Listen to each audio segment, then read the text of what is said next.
हम्म,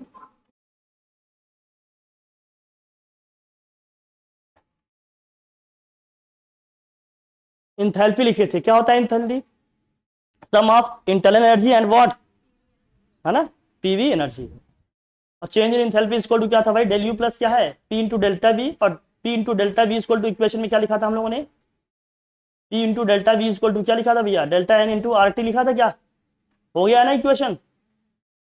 कुछ एग्जाम्पल भी लिख लिया था इसमें।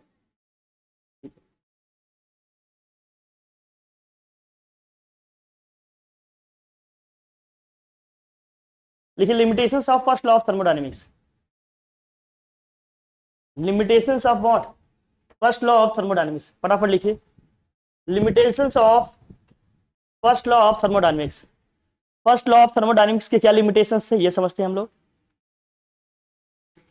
Limitations of first law of thermodynamics, first लिखिए इसमें क्या है, no information about, no information about what, about extent of reaction under given condition, no information about extent of reaction under what given conditions।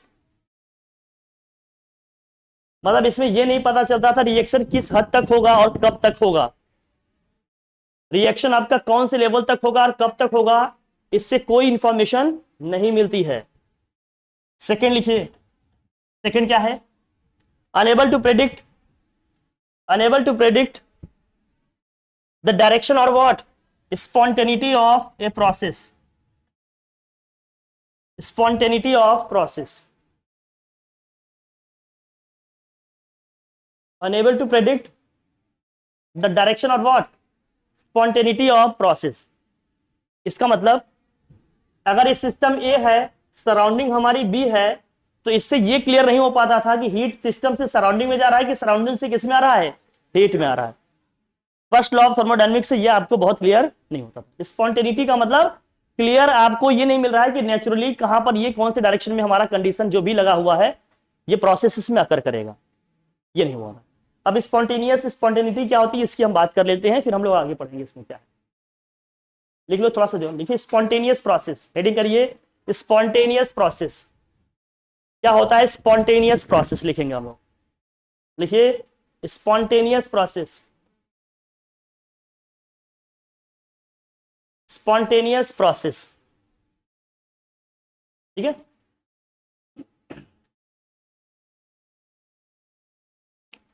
A process, a process, A process which has natural tendency to occur,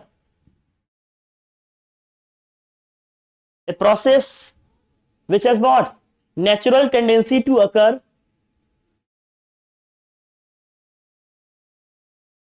natural tendency to what, occur under a given set of condition, under a what, given set of conditions, सब कुछ लिखने की जरूरत नहीं है। a process which has natural tendency to occur what, under a given set of conditions, ठीक है ना।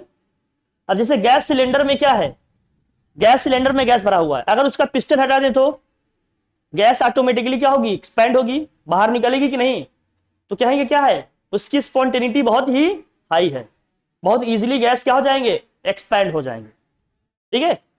तो स्पॉन्टेनियस प्रोसेस का मतलब एक ऐसा प्रोसेस है जिसकी नेचुरल टेंडेंसी है क्या, कि वो अकर करेगा, हो जाएगा। नॉन स्पॉन्टेनियस क्या होगा, नॉन स्पॉन्टेनियस का मतलब जिसको स्टार्ट करने के लिए, इनिशिएट करने के लिए हमें कुछ ना कुछ असिस्टेंस देना पड़ेगा। नीचे लिखिए non spontaneous process, non spontaneous process,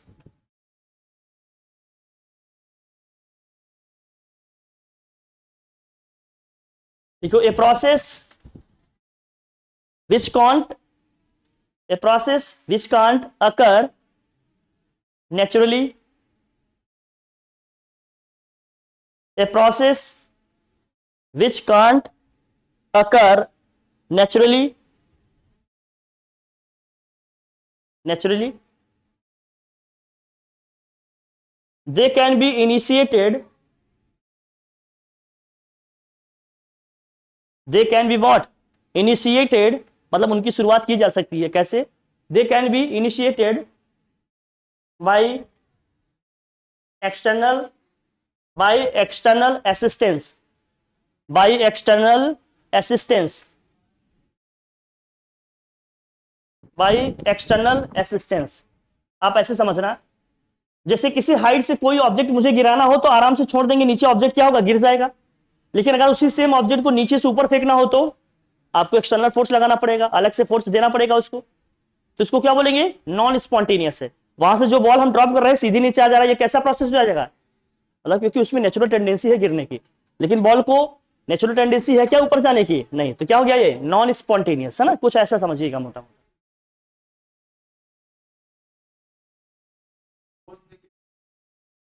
अब भी होगा, थोड़ा तेज होगा और क्या। अरे बॉल तो नीचे आ ही रही छोड़ने पे, आप फोर्स लगा के नीचे फोगेंगे तब नीचे नहीं आएगा क्या, आएगा और तेज आएगा, बस इतना ही है। बॉल तो नीचे आएगी ऊपर से अगर मैं ड्रॉप करूंगा तो, लेकिन अगर हमने फोर्स लगा के नीचे फेंका तो अभी भी आएगी, लेकिन थोड़ा तेज आएगी, जल्दी आ जाएगा, स्पीड बढ़ जाएगी उसकी, मतलब प्रोसेस का जो रेट है वो और क्या हो जाएगा, फास्ट हो जाएगा। इसका मतलब यह है कि वो इनिशियली क्या होगा, नेचुरली अपने आप अकर होगा। कौन सा, स्पॉन्टेनियस। नॉन स्पॉन्टेनियस में ऐसा नहीं होगा।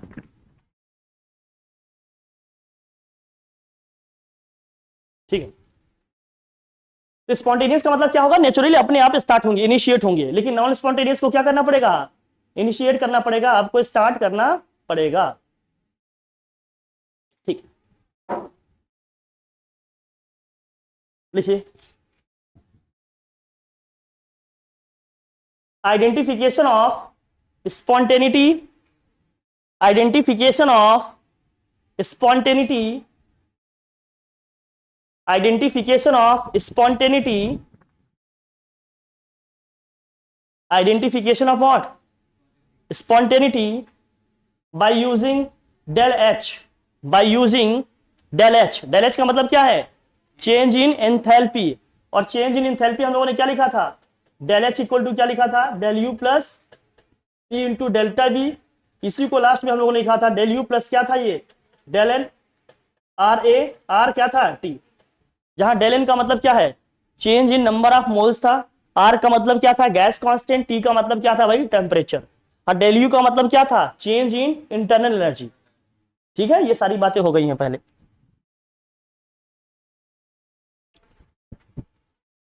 लिखिए, a process, a process is, नीचे लिखिए, a process is spontaneous, a process is what, spontaneous in a given direction, in a given direction when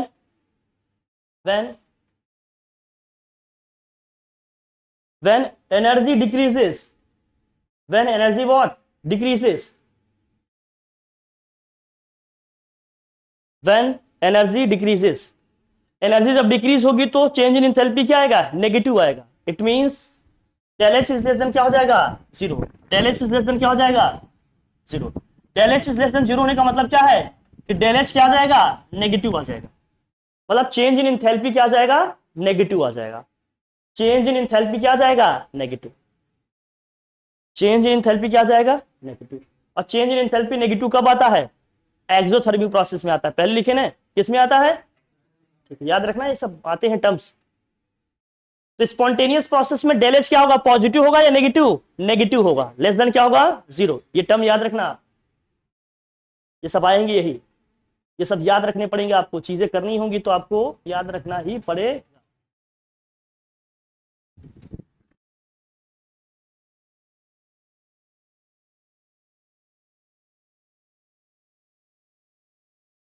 बहुत इतना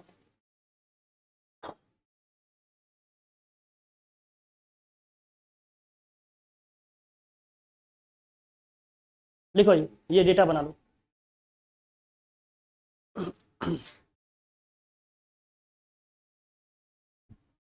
ऑब्जर्वेशन से क्या रिजल्ट निकल रहे हैं देखो भाई, melting of ice, melting of ice में हीट रिलीज होगी या हीट एब्जॉर्ब होगी, हीट क्या होगी, एब्जॉर्ब होगी। हीट एब्जॉर्ब होगी तो डेल एच क्या होगा हमारा, पॉजिटिव। जब हीट एब्जॉर्ब करेगा सिस्टम तो हमेशा डेल एच क्या आएगा, पॉजिटिव। जब हीट रिलीज होगा तो हमेशा क्या होगा, ये नेगेटिव। इतना ध्यान रखना।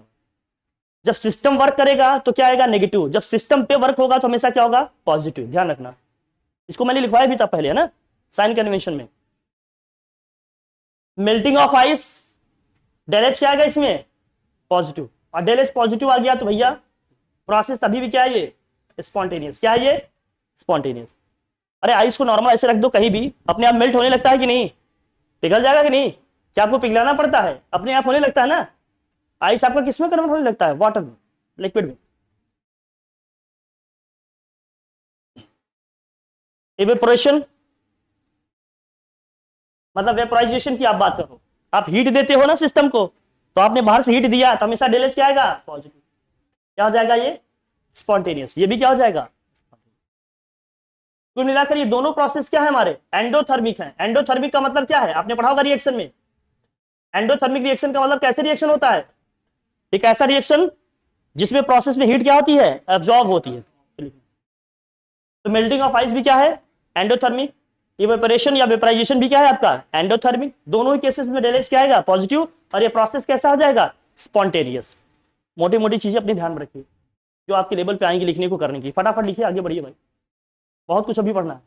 लिखिए लिखिए।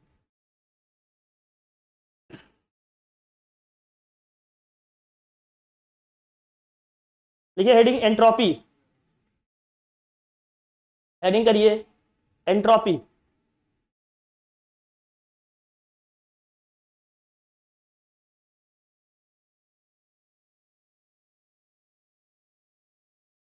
लिखिए एंट्रोपी, हेडिंग करिए एंट्रोपी। एंट्रोपी में लिखिए, स्पेलिंग लिख लिए, EN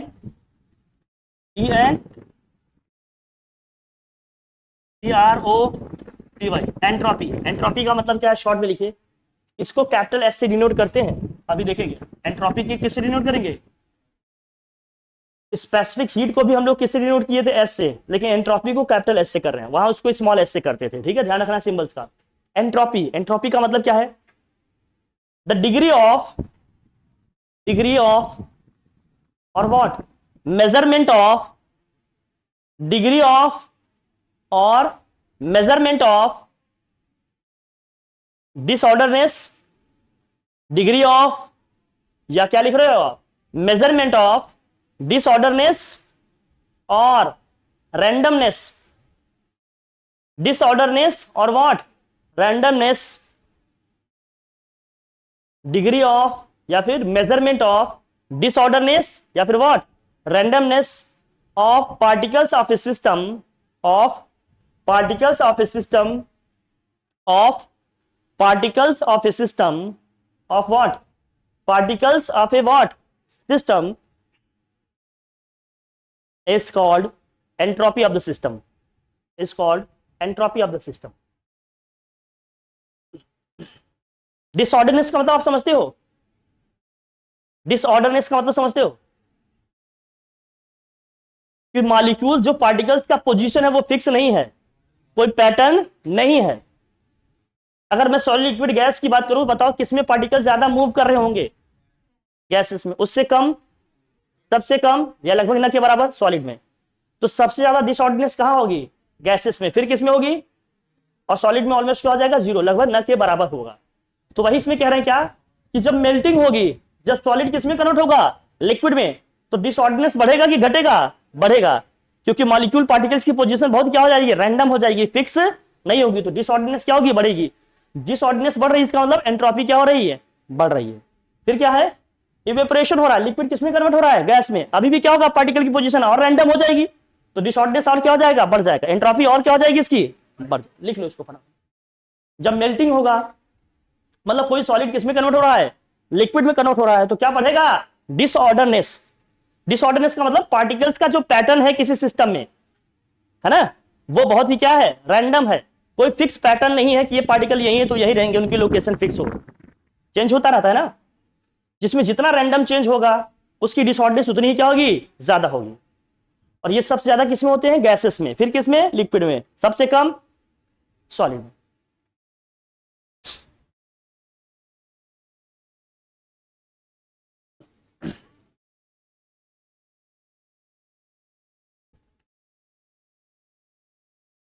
तो क्या लिखा आपने, मेल्टिंग में जब सॉलिड आपका किसमें कन्वर्ट हो रहा है, लिक्विड में, तो डिसऑर्डनेस क्या होगी, बढ़ेगी। डिसऑर्डनेस बढ़ने का मतलब क्या है, एंट्रोपी बढ़ेगी। मतलब चेंज इन एंट्रोपी क्या होगा, पॉजिटिव होगा। चेंज इन एंट्रोपी क्या होगा, पॉजिटिव। लिख लेना इसको भी। इसका मतलब चेंज इन एंट्रोपी क्या होगा, हमारा पॉजिटिव होगा। साथ में लिखते रहना, फटाफट नोट करो, ये सब बहुत जरूरी है। ये डेटा भाषा फिर कंफ्यूज कर जाते हैं, क्योंकि कोई मैथमेटिकल ऐसे फार्मूला नहीं मिलेगा कैलकुलेट कर लोगे। आपको ऐसे बेसिकली समझना पड़ेगा, कॉन्सेप्चुअली समझना पड़ेगा, है ना। ये सब कॉन्सेप्चुअल टर्म्स है। फिर जब आपका इवेपोरेशन हो रहा है, लिक्विड किसमें कन्वर्ट हो रहा है, गैस में, तो और भी क्या होगा, इसका डिसऑर्डनेस बढ़ेगा। तो डिसऑर्डनेस बढ़ेगा, इसका मतलब क्या बढ़ रहा है आपका, एंट्रोपी। एंट्रोपी बढ़ रहा है, इसका मतलब चेंज इन एंट्रोपी क्या आएगा आपका, पॉजिटिव। लिख लो भाई फटाफट। इसका रिवर्स कर दे तो, अगर फ्रीजिंग ऑफ आइस हो गई तो भैया डिसऑर्डनेस घटेगा, मतलब चेंज इन एंट्रोपी क्या आ जाएगी, नेगेटिव।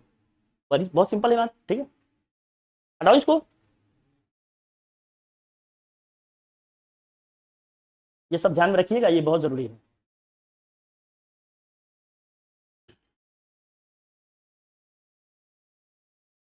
जो ड्राइविंग फोर्सेस हैं इस पे देख लेंगे। प्रॉपर्टीज ऑफ एंट्रोपी लिखो जरा। Properties of what, entropy. मतलब ऐसे समझने के लिए ध्यान। Properties of entropy. Properties of what, entropy. क्या होती है प्रॉपर्टी इनकी, समझना भाई। प्रॉपर्टीज ऑफ एंट्रोपी क्या है इसमें, एंट्रोपी का मतलब हमने पढ़ लिया क्या है, degree of disorderness of what, disorder of a system. ये तो सिंपल बात है। क्या है प्रॉपर्टी, एंट्रोपी एक क्या है, स्टेट फंक्शन है। एंट्रोपी क्या है, एक स्टेट फंक्शन है। लिखो, it is a state function. State function का मतलब क्या है, अगर मुझे चेंज इन एंट्रोपी निकालना होगा तो हम कैसे निकालेंगे, अरे final entropy minus initial entropy. ये केवल और केवल इनिशियल और फाइनल स्टेट पे डिपेंड करेगा। स्टेट फंक्शन होने का मतलब क्या है, ये केवल और केवल इनिशियल और फाइनल स्टेट्स पे डिपेंड करेगा, इंटरमीडिएट स्टेट और पाथ पे डिपेंड नहीं करेगा। इसलिए इसको क्या बोला जा रहा है, स्टेट फंक्शन। और ये कैसी प्रॉपर्टी है, एक्सटेंसिव प्रॉपर्टी है। एंट्रोपी कैसी प्रॉपर्टी है आपकी, एक्सटेंसिव। एक्सटेंसिव प्रॉपर्टी होने का मतलब क्या है, एक्सटेंसिव प्रॉपर्टी होने का मतलब क्या है, ये किस पे डिपेंड करेगा, ये सिस्टम के किस पे डिपेंड करेगा, क्वांटिटी ऑफ मैटर पे डिपेंड करेगा। क्वांटिटी ऑफ व्हाट, मैटर पे डिपेंड करेगा। क्वांटिटी ऑफ मैटर का मतलब किस पे डिपेंड करेगा, मास पे डिपेंड करेगा, उसके साइज पे डिपेंड करेगा। इन सब चीजों पे भी क्या करेगा, ये डिपेंड करेगा। एंट्रोपी किसी सिस्टम की क्या है, एक्सटेंसिव प्रॉपर्टी है। एक्सटेंसिव प्रॉपर्टी होने का मतलब क्या है, ये सिस्टम की क्वांटिटी ऑफ मैटर या मास पे भी डिपेंड करेगा, उसके साइज पे भी डिपेंड करेगा। अब मुझे बताओ, अगर आपने गैस लिया भाई, गैस को आपने छोटे बर्तन में लिखा, मैंने रखा है, और उसी सेम गैस का सेम अमाउंट सेम क्वांटिटी को आपने बड़े बर्तन में लिखा, बताओ गैस के पार्टिकल किसमें ज्यादा दूर दूर होंगे, बड़े वाले में। तो रैंडमनेस वहां क्या होगी, ज्यादा होगी। डिसऑर्डनेस क्या होगी, ज्यादा होगी। एंट्रोपी क्या आएगी, तो सिस्टम के डिसऑर्डनेस ज्यादा होगी तो एंट्रोपी ज्यादा होगी ना। सिस्टम के साइज और मास पे भी क्या करता है, ये डिपेंड करता है। कौन, एंट्रोपी। फिर चेंज इन एंट्रोपी मैंने पहले ही बता दिया, आप चाहो तो लिख लो।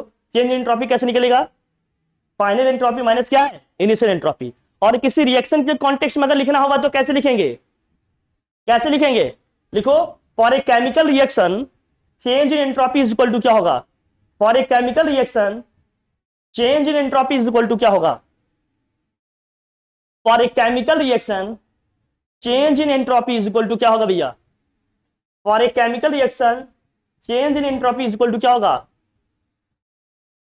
सम of entropy of product minus what, sum of entropy of reactants. Sum of entropy of product minus sum of entropy of reactant. In short ऐसे समझो, जैसे हमने इसके पहले एक रिएक्शन लिखा था, क्या लिखा था भाई, नाइट्रोजन का रिएक्शन किससे कराया हमने भाई, हाइड्रोजन से। क्या बन गया आपका, अमोनिया गैस बन गई। इसके पहले ये एग्जांपल लिया था। अब हमें चेंज इन एंट्रोपी निकालना है, तो कैसे निकालेंगे, entropy of what, NH3 minus what, sum of entropy of what, nitrogen gas plus sum of nitrogen entropy of what, hydrogen gas. Ammonia gas की जो एंट्रोपी है उसमें से किसकी एंट्रोपी को माइनस करेंगे, रिएक्टेंट में क्या क्या है, नाइट्रोजन है और क्या है, हाइड्रोजन है। इन दोनों की एंट्रोपी को सम करके माइनस कर देंगे, निकल के क्या जाएगा, चेंज इन एंट्रोपी। बहुत सिंपल बात है। तो यही लिखा गया है यहां पर, चेंज इन एंट्रोपी किसी केमिकल रिएक्शन के लिए निकालना होगा तो कैसे निकालेंगे हम, एंट्रोपी ऑफ प्रोडक्ट माइनस, मतलब sum of entropy of product minus sum of entropy of reactant. बहुत सिंपल बात है ये। बस आपको लिखने का फॉर्मेट सीखना है कि कैसे लिखना है, कैसे करना है। ठीक है ना भाई, लिखो जल्दी फटाफट इसको। डन। अब मान लीजिए कोई केमिकल रिएक्शन लिखा है, ऐसे लिखा हुआ है, मान लीजिए आपने न्यूट्रलाइजेशन रिएक्शन पढ़ा है, NaOH प्लस HCl रिएक्ट करके दे रहा है भैया आपको NaCl प्लस क्या है H2O। कैसे करेंगे बताओ? इसके चेंज इन एंट्रोपी का फॉर्मूला लिखना होगा तो कैसे होगा? चेंज इन एंट्रोपी कैसे लिखेंगे? Entropy of what? NaCl plus entropy of H2O minus sum of what? Entropy of NaOH plus entropy of what? HCl। कोई दिक्कत है यार? प्रोडक्ट की जो भी है हमारे, जो भी हमारे प्रोडक्ट हैं उनके एंट्रोपी को सम करेंगे, फिर माइनस के व्हाट? रिएक्टेंट जो भी है इनके एंट्रोपी का सम माइनस कर लेंगे। प्रोडक्ट के जो भी हमारे एंट्रोपी है उनको सम करेंगे, फिर माइनस के व्हाट? रिएक्टेंट के जो भी एंट्रोपी है उनको सम करके भाई माइनस कर लेंगे, जो आएगा वही क्या जाएगा? Change in entropy. बहुत सिंपल बात है ये, बहुत टफ तो है नहीं समझना। फटाफट लिखिए फिर आगे बढ़ते हैं। आसान चीज है, बस समझते रहना, लिखने का फॉर्मेट सीखना है आपको। यहाँ बस एक ही प्रोडक्ट था तो मैंने कहा आपको दूसरा भी लिखना आना चाहिए। अगर 2 होंगे तो कैसे लिखेंगे, 3 होंगे तो कैसे लिखेंगे, एक फॉर्मेट समझ गए, लिख ले जाएंगे आप। कोई दिक्कत है क्या? नहीं। चलो भाई आगे बढ़ ले। चलो अब एंट्रोपी चेंज को समझ लो भाई।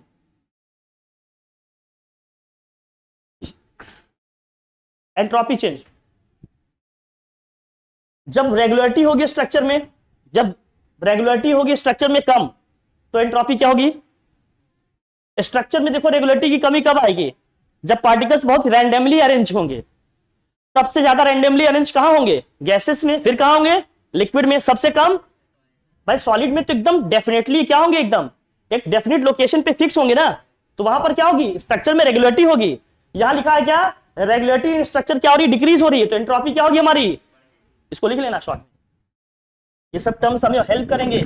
अभी कहा, जब आपको पता चलेगा कि रिएक्टेंट कौन से स्टेट में है, रिएक्टेंट्स आपके कौन से स्टेट में है, प्रोडक्ट आपके कौन से स्टेट्स में है, लिख लेना। लिखो regularity in structure decreases, regularity in structure decreases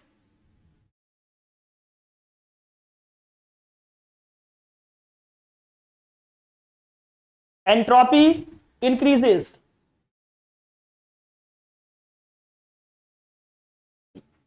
entropy what? Increases. Regularity structure में जितना ज्यादा क्या होगा? डिक्रीज होगा। एंट्रोपी उतनी ही क्या होती जाएगी? इंक्रीज होती जाएगी। क्लियर है भाई? चलो अब जरा बताना, जब क्रिस्टलाइन सॉलिड स्टेट होगा तो भैया एंट्रोपी क्या होगी? सबसे कम होगी, मैंने बता दिया। जब क्या होगा? ये गैसेस स्टेट में होगा तो एंट्रोपी क्या होगी? हाईएस्ट होगी। बहुत बेसिक बात है, ये सब समझ रहे हैं आप लोग, बहुत बढ़िया। फटाफट। हाँ भाई क्या हुआ? नहीं नहीं, समझने के लिए है। इन ए फिजिकल और chemical process as the system moves from less random state to what? More random state. मतलब एंट्रोपी क्या हो रही है? बढ़ जाए। ये बस अंडरस्टैंडिंग के लिए। बॉइलिंग ऑफ एग है तो बॉइलिंग ऑफ एग में क्या होगा? On boiling of and what? Egg क्या है? Denaturation of what? Protein happens, तो एंट्रोपी मतलब उसकी एनर्जी क्या होगी? एक तरह से प्रोटीन वगैरह, जिसे कहते हैं ज्यादा खाना वाना पका दो तो फिर सारी प्रोटीन उसकी क्या हो जाती है? खत्म हो जाती है। बाहर जो भी उसमें बैक्टीरिया या जो कुछ है जो आपकी बॉडी के लिए बहुत यूजफुल है वो सब क्या हो जाते हैं? बायोलॉजी वाले समझ रहे हैं, हम लोग तो मैथ वाले हैं। एंट्रोपी चेंज इसको लिखेंगे, ये तो जानते हैं। मॉलिक्यूलर मोशन बढ़ेगा तो रैंडमनेस बढ़ेगा, रैंडमनेस बढ़ेगा तो क्या होगा? एंट्रोपी बढ़ जाएगी।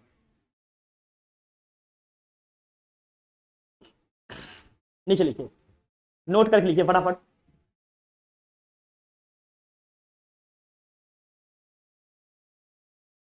टेम्परेचर अगर आपका बढ़ेगा,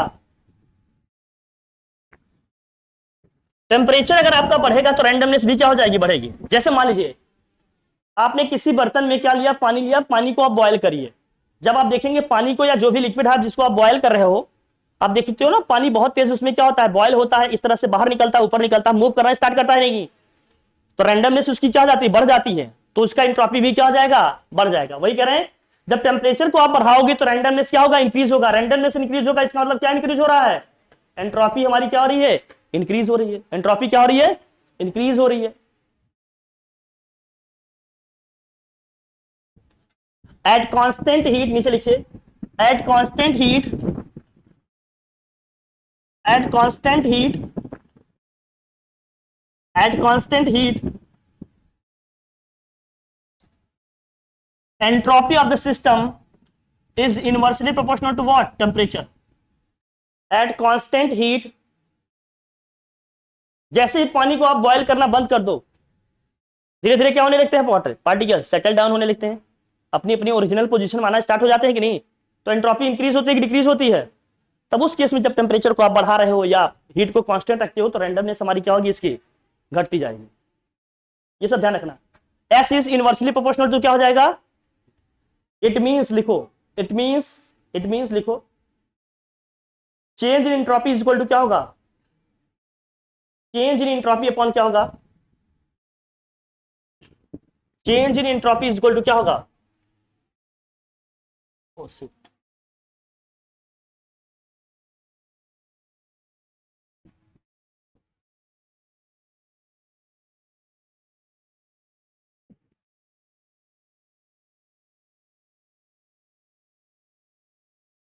देखो, change in entropy is equal to क्या होगा?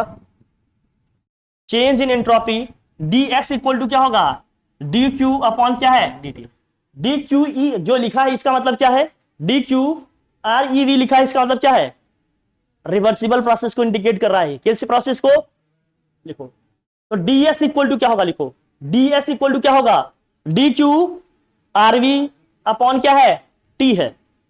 लेकिन जब क्यू हमारा क्या है? कांस्टेंट है। जब क्यू हमारा क्या है, मतलब ऑलमोस्ट हीट जो है, जो प्रोसेस आपका एडियाबैटिक है, इस तरह से ये कह सकते हो, है ना? लेकिन रिवर्सिबल प्रोसेस में हम जानते हैं कि कोई भी जो स्टेजेस होते थे अपने प्रीसीडिंग स्टेजेस से क्या होते थे? हमेशा थर्मल इक्विलिब्रियम में होते थे। इसका मतलब ऑलमोस्ट हीट क्या रहती थी? कांस्टेंट रहती है। मतलब इस तरह से जो लिखे हैं सब पढ़े हमने। फिलहाल तो आप फार्मूला लिखो, इस फार्मूले की हमें जरूरत पड़ेगी। क्या होगा इसका मतलब? डेल्टा एस इक्वल टू क्या होगा? डेल्टा एस इक्वल टू क्या होगा? लिखो डेल्टा एस इक्वल टू क्या होगा? डेल्टा एस इक्वल टू होगा, फार्मूला लिखो फटाफट, क्यू आर वी अपॉन क्या हो जाएगा? टी।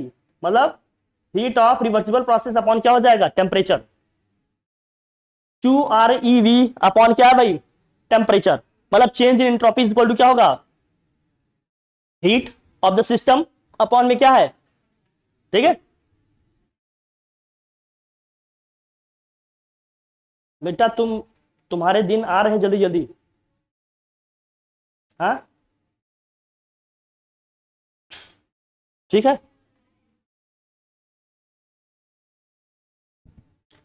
कह रहे हैं जब सिस्टम अपने क्या होगा, जब हाईएस्ट उसकी एंट्रोपी पे होगा, तब चाहे जितना भी हीट दें, चाहे जितना भी टेम्परेचर दें, उसकी एंट्रोपी में कोई चेंज, एंट्रोपी में कोई चेंज, तब उस केस में हीट क्या हो जाएगी? कांस्टेंट। फिर वही इक्वेशन लिखा गया।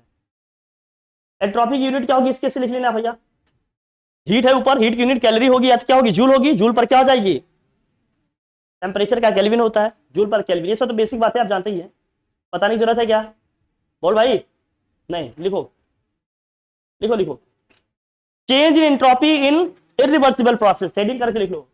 Change in entropy, change in entropy in irreversible process, in irreversible process.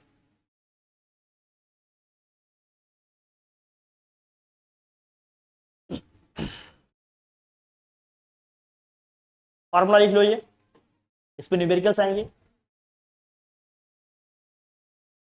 लिखो del S irreversible is equal to integration of what? A to B. A to B का मतलब क्या है? पहले यहां टेम्परेचर मान लेते हैं T1 है, फिर यहां पर टेम्परेचर क्या है मान लेते हैं? T2। तो T1 से कहां तक जाएंगे हम? T2 तक जाएंगे। अब जो फंक्शन दिया होगा हम यूज करेंगे, उसमें लिखेंगे। ठीक है।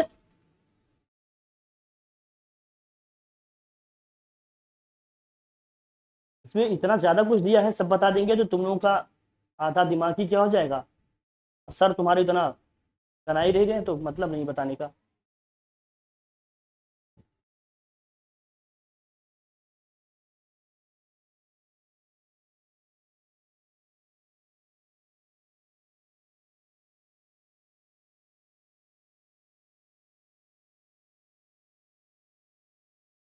लिखो entropy change for ideal gas, entropy change for ideal gas,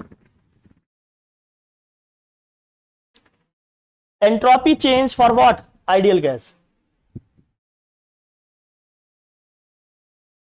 entropy change for ideal gas क्या है ये?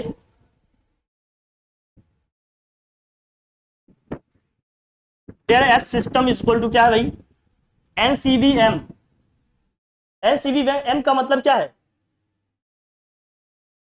इसका मतलब क्या है? ये जो लिखा है ये पूरा टर्म एक ही है। इसका मतलब क्या है? Molar specific heat at constant volume. लिख लेना इसका मतलब क्या है? इसका मतलब है मोलर स्पेसिफिक हीट, पहले पढ़े ना इसको, एट कांस्टेंट वॉल्यूम। फिर भी बता दे रहे हैं, लिख लो इसको, एट कांस्टेंट वॉल्यूम। मतलब वॉल्यूम को कांस्टेंट रख के एक मोल सब्सटेंस का 1 डिग्री सेल्सियस टेम्परेचर बढ़ाने में जितने अमाउंट ऑफ हीट हमें देनी पड़ेगी वही उसका क्या है?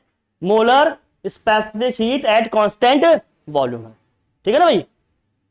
ये है एल एन नेचुरल लॉगरिथम। फिर T2/T1 है ना, फाइनल टेम्परेचर अपॉन क्या है? Initial temperature, plus NR/Ln natural logarithm है ये। V2 क्या है? V1। ठीक है। और नेचुरल लॉगरिथम को अगर मुझे क्या करना पड़ेगा? स्टैंडर्ड लॉगरिथम में कन्वर्ट करना है तो किससे मल्टीप्लाई करना होगा? 2.303 से क्या कर देना है? मल्टीप्लाई कर देना है। सर ये सब ऊपर से जा रहा है, सर ये सब सर के ऊपर जा रहा है।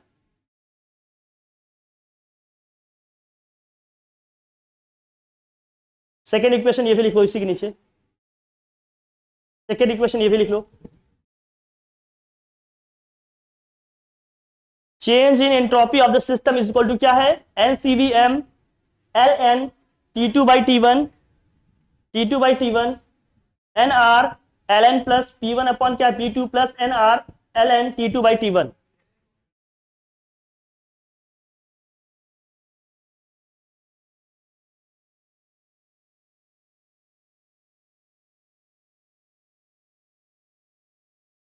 T2 by what? T1।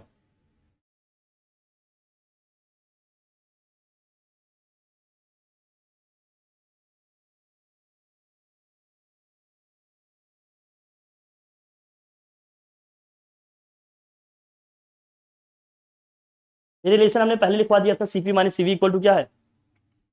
हो गया था ना?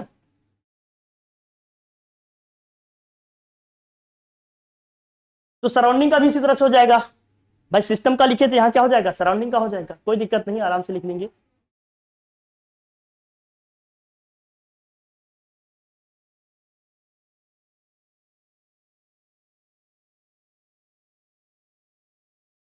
लिखो,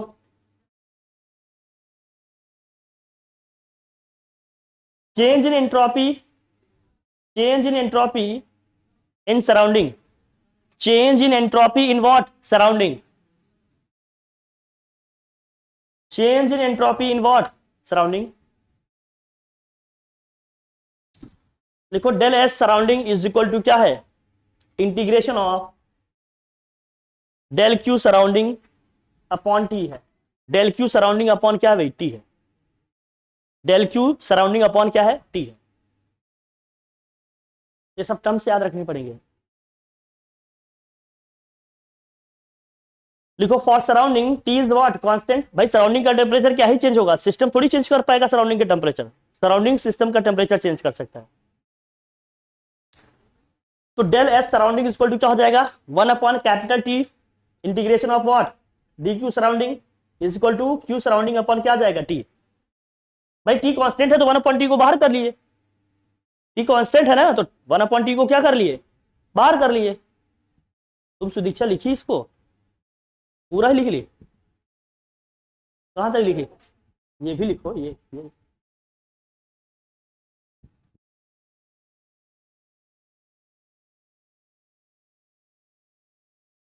ठीक है। ये सारी इक्वेशंस याद रखनी पड़ेंगी।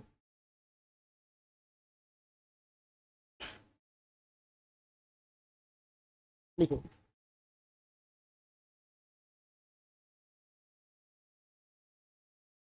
ये यहां से करवा देंगे।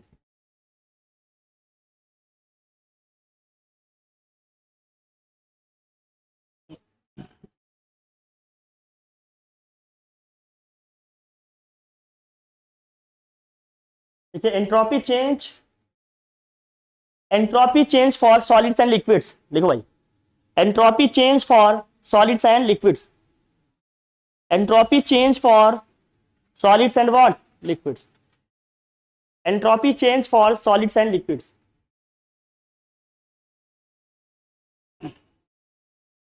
आप जानते हैं since solids and liquids are what incompressible, incompressible का मतलब अगर इनको कंप्रेस करें तो इनके वॉल्यूम में कुछ खास चेंज नहीं आता।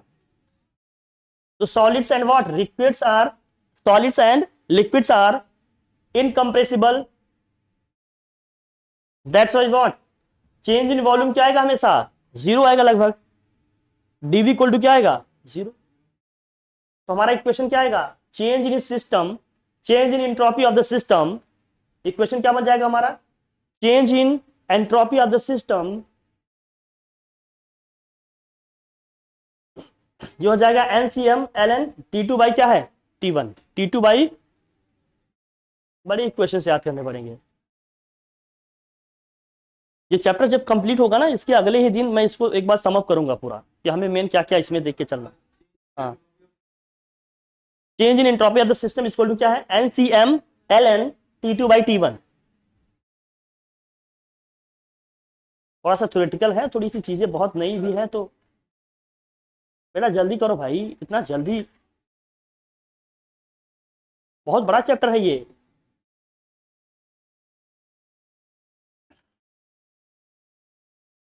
कल इसको कंप्लीट कर लेंगे हम लोग, आज अभी इतना रखते हैं इसमें, कल इसको कंप्लीट कर लेंगे, जितना आपके पॉइंट ऑफ व्यू से जरूरी है उतना इसमें करा देंगे, कल ही आपका कंप्लीट करा देंगे, ठीक है।